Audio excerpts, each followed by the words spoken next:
So it's my cousin's thing again. Sorry, it looks hectic here. I have to pack up, it's gonna rain.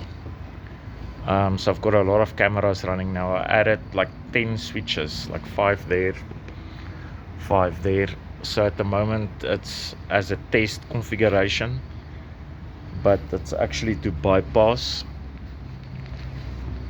Oh, here. So that arms and disarms it, so the pink light went away and then another light can come here. So there it's armed again. So it's running a lot of cameras now. All of that. Battery is working. So just put the one here.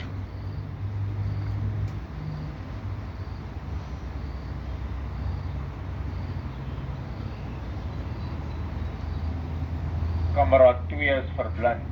It says camera 2 was blinded.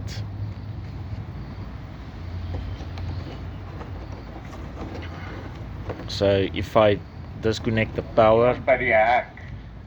so that's also AI, and it said now somebody's by the gate because I moved it.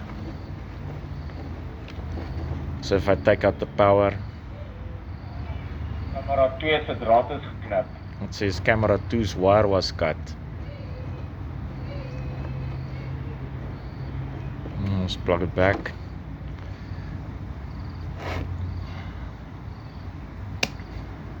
Sy vroom se By die hek.